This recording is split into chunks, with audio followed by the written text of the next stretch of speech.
په کابل ښار کې د اسلامي امارت ځواکونو کور په کور پلټنه پیل کړې.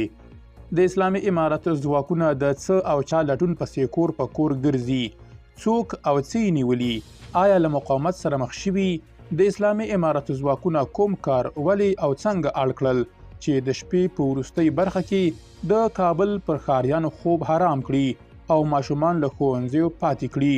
د کابل ښاریان، کورنۍ رسنۍ او طالب ملاتړي څه وایي؟ درنو لیدونکو ستړي مشئ. د کابل د ښاریانو غبرګونونه د طالبانو لخوا کور په کور پلټنې ورځ تر بلې ډیریږي.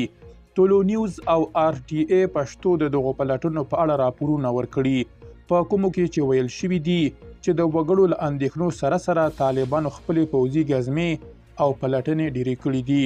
د کابل ځینې ښاریان شکایت کوي چې د طالبانو په ناڅاپي پلټنو کې د کورنۍ د غړو په ځانګړې توګه ماشومانو ذهني حالت ته پاملرنه نه کیږي.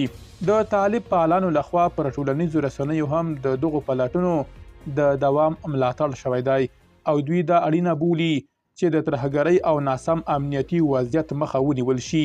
خو له بلې خوا ځینې ښاریان د دې پلټنو پر وړاندې خپل غبرګونونه څرګندوي او شکایت کوي چې د ماشومانو او کورنیو رواني او جسمي سلامتیا ته پاملرنه نه کیږي.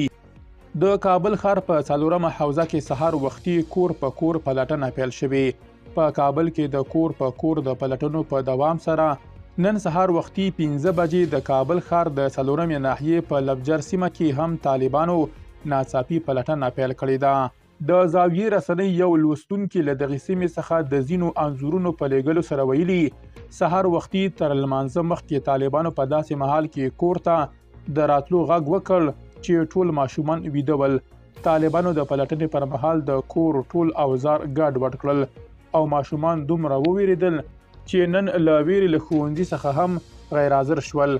دا په داسې مهال کې ده چې د سپتمبر پر 11مه د شپې مهال په کابل کې له 3 پرله پسې چاودنو څخه وروسته طالبانو پوځي ګزمې ډیرې کړي دي او یو ځل بیا کور په کور پلټنه پیل کړې ده.